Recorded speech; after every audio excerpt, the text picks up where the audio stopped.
ان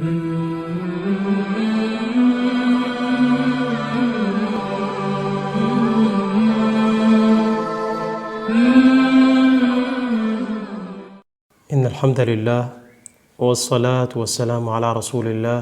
اما بعد فاعوذ باللہ من الشیطان الرجیم بسم اللہ الرحمن الرحیم کتاب انزلناہ الیک مبارک لیدبروا آیاتہ ولیتذکر اولو الالباب۔ خلاصہ سیریز میں آج ہم انشاءاللہ پارہ نمبر 14 کا خلاصہ ناظرین آپ کی خدمت میں پیش کریں گے۔ پارہ نمبر 14 کے اندر 2 صورتیں ہیں جو کہ مکمل ہیں۔ اب تک ہم نے جتنے پاروں کا خلاصہ بیان کیا ان میں سے یہ واحد پارہ ہے جن میں 2 صورتیں ہیں اور مکمل صورتیں ہیں، جتنی بھی ہیں وہ مکمل ہیں۔ نمبر 1 سورۃ الحجر اور نمبر 2 سورۃ النحل، اور یہ 2 حصے ہیں۔ سورۃ الحجر یہ مکی صورت ہے اور اسے قوم سمود کے علاقے الحجر کے نام پر رکھا گیا ہے، اور یہ سورہ ابراہیم کے بعد مکہ کے آخری دور میں نازل ہوئی جب رسول اللہ صلی اللہ علیہ وسلم کا قیام رہا مکہ میں، اور جب ان کی طرف سے استہزاء، مذاق، ہٹ درمی کی حد ہو گئی اور رسول اللہ صلی اللہ علیہ وآلہ وسلم کے صبر کا پیمانہ لبریز ہو گیا تو اللہ رب العزت نے اس صورت کے ذریعے سے مختلف قوموں کے واقعات ذکر کر کے مختلف انداز سے رسول اللہ صلی اللہ علیہ وآلہ وسلم نے دعوت کے منکرین کو تنبیہ کی، اور رسول اللہ صلی اللہ علیہ وآلہ وسلم کو تسلی بھی دی کہ عنقریب وہ وقت آئے گا جب یہ کف افسوس ملیں گے کہ کاش یہ مسلمان ہوتے۔ آغاز اس بات سے ہے کہ یہ آیتیں قرآن مجید کی ہیں، کتاب اللہ کی کتاب کی ہیں اور واضح قرآن کی ہے، اور اگر مشرکین مکہ شرک و کفر سے باز نہیں آتے اور اسی حالت میں دنیا سے چلی جاتے ہیں، عذاب میں گرفتار ہو جاتے ہیں، تو وہ ایک وقت آئے گا جب وہ پچھتائیں گے اور افسوس کریں گے کہ کاش وہ مسلمان ہوتے اور دنیاوی نعمتوں اور لذتوں سے وہ کیا ہوتے، محروم ہی رہتے۔ منکرین کی ہلاکت کا وقت مقرر ہے۔ اسی رکوع کے اندر اللہ رب العزت نے پہلے رکوع کے اندر یہ بات بیان کی کہ ایسا نہیں ہے کہ اگر وہ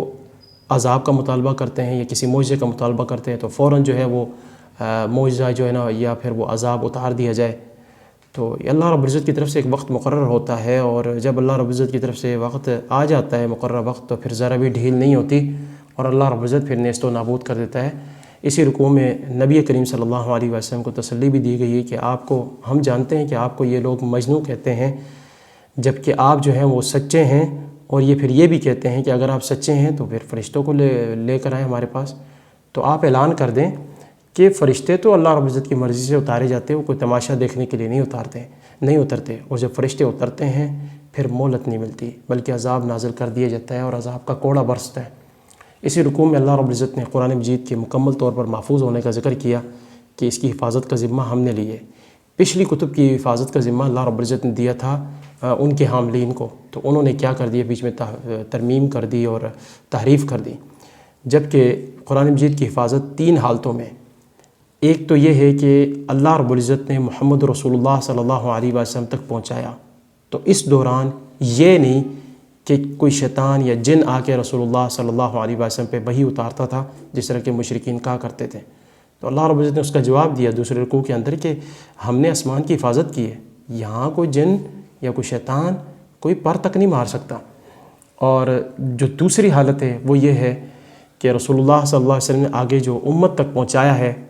تو آپ صلی اللہ علیہ وسلم نے اپنی مرضی سے کوئی بات نہیں کی، اللہ رب العزت کی مرضی سے بات کی ہے۔ آپ اگر اپنی مرضی سے بات کرتے تو اللہ رب العزت آپ کی رگِ جاں کاٹ دیتے۔ اور تیسری حالت ہے کہ رسول اللہ صلی اللہ علیہ وآلہ وسلم سے لے کر قیامت تک کے لیے قرآن مجید محفوظ ہے، چنانچہ آپ دیکھتے ہیں ایک ایک زیر، ایک ایک زبر، ایک ایک پیش، اس کا مد، اس کا غنہ، اس کا اخفاء، اور اس کے احکامات، اس کی آیات، اس کے الفاظ، اس کے واقعات، اس کے حالات، پیشن گوئیاں، اور اس کے بتائے ہوئے مقاصد، فوائد، ثمرات، برکات، یہ ساری چیزیں جو ہیں وہ کیا ہیں، محفوظ ہیں، جبکہ اس سے پہلے جتنی کتابیں آئی تھیں وہ محفوظ نہ رہیں۔ تیسری رکوع میں اللہ رب العزت نے جن اور انسان کی تخلیق کا ذکر کیا کہ انسان کو ہم نے بجنے والی مٹی سے پیدا کیا جو بدبودار اور سیاہ کیچڑ پر مشتمل تھی، اور جنات کو ہم نے جو ہے وہ کیا ہے لو والی آگ سے پیدا کیا ہے۔ اور پھر اللہ رب العزت نے حضرت آدم علیہ السلام کی تخلیق اور ابلیس کا آدم علیہ السلام کو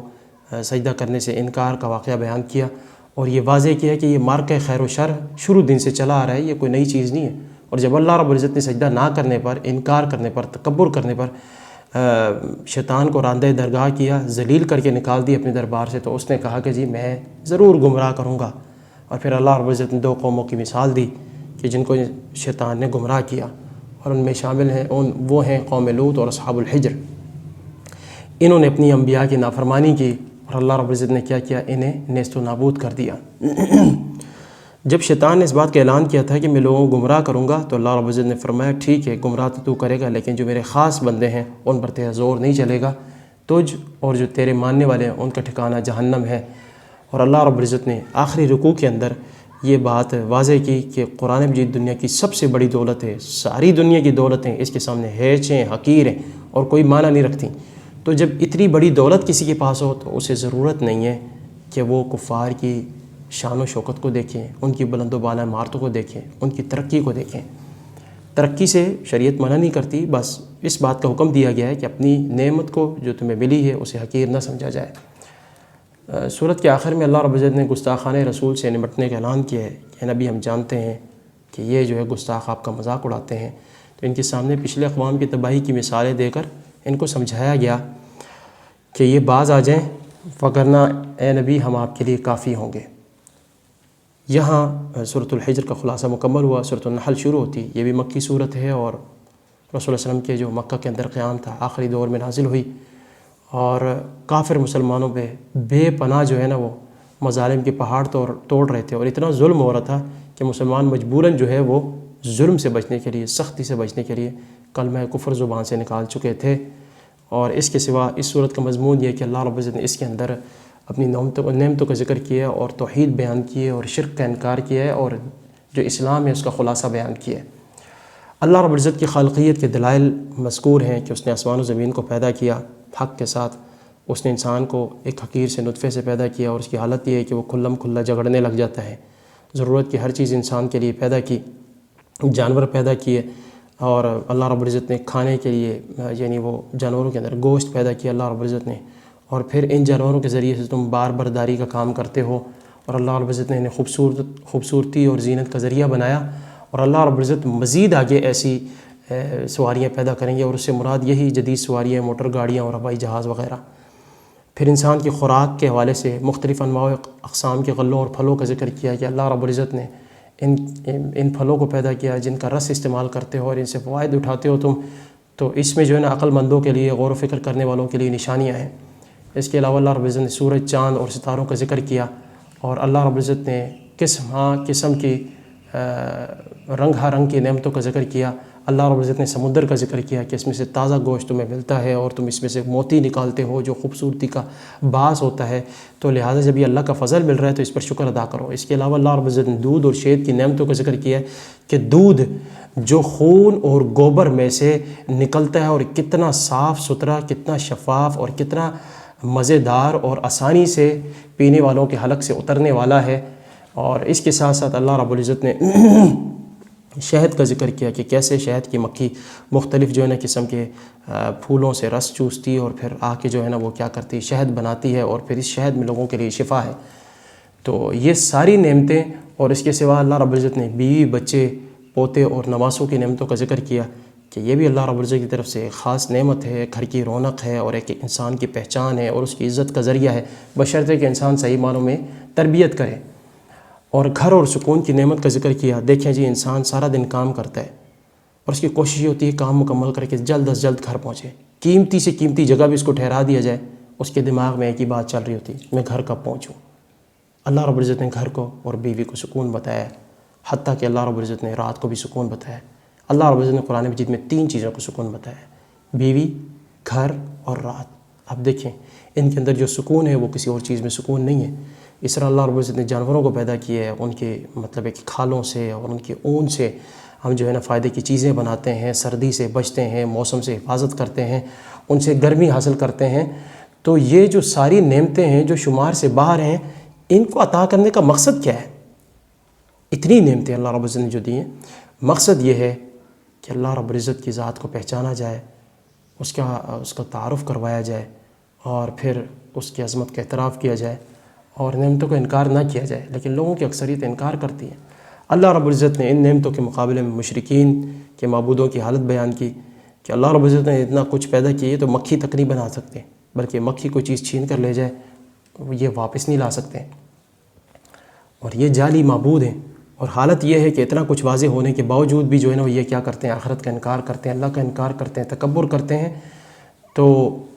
ہوگا کیا اس تکبر کا نتیجہ ہے، انکار کا نتیجہ،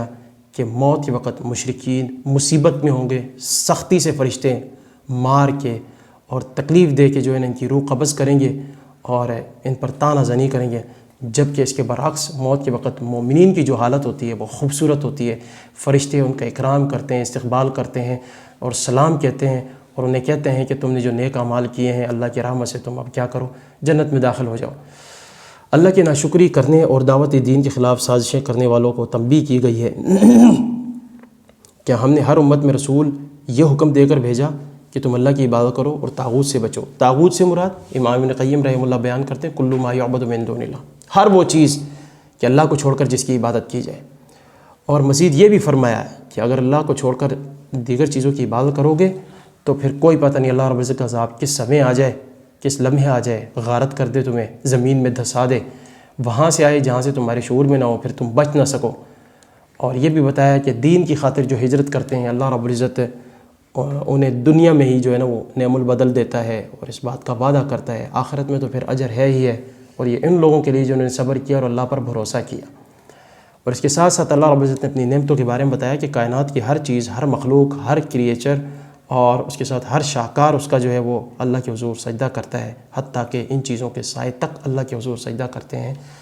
تو پھر مشرکین مکہ کیوں نہیں صحیح معنوں میں سجدہ ریز ہوتے؟ اس طرح اللہ رب العزت نے توحید سمجھائی وہ غلام اور نوکر کی مثال دے کر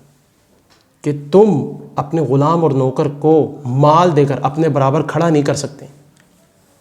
تو اللہ تعالیٰ کیسے اپنی مخلوقات کو اختیار دے کر اپنے برابر کھڑا کر دے؟ یہ کیسے ہو سکتا ہے؟ تم اپنی شراکت برداشت نہیں کرتے اور اللہ رب العزت کا شریک ٹھہراتے ہو، اور پھر جب بات سمجھانے کی آتی ہے تو تم کیا کرتے ہو؟ اللہ رب العزت کے مقابلے میں مثالیں پیش کرتے ہو۔ تم کہتے ہو کہ جی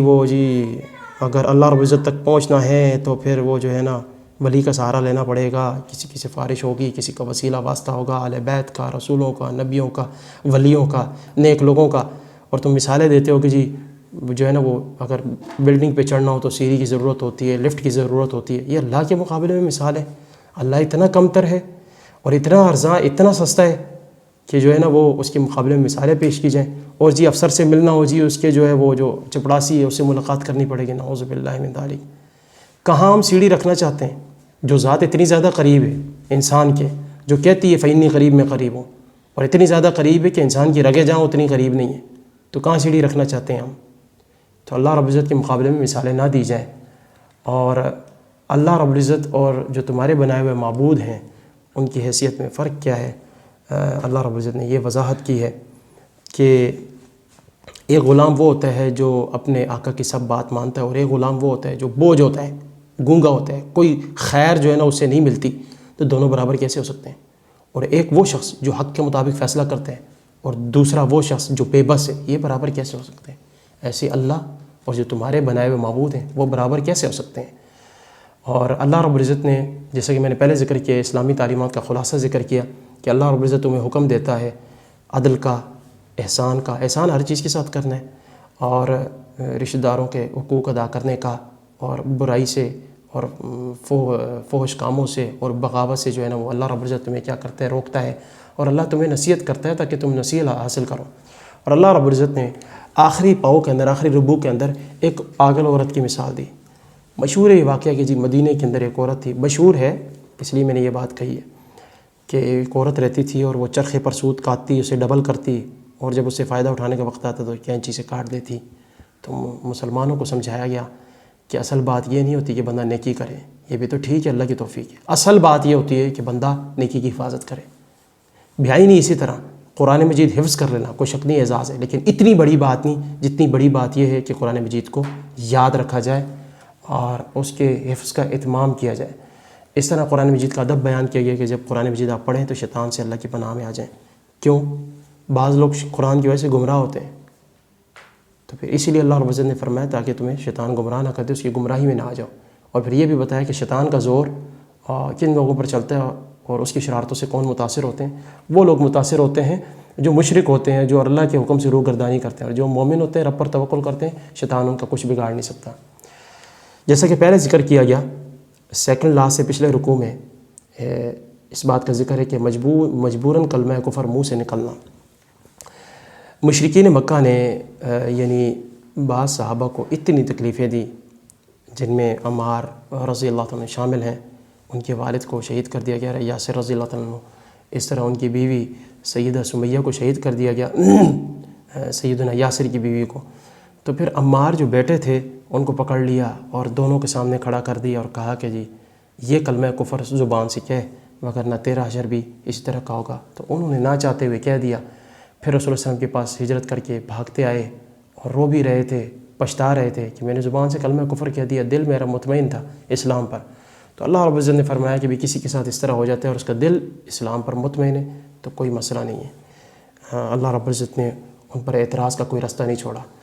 سورت کے سیکنڈ لاسٹ رکوع میں اللہ رب العزت نے ناشکری قوم کا انجام بیان کیا ہے، اور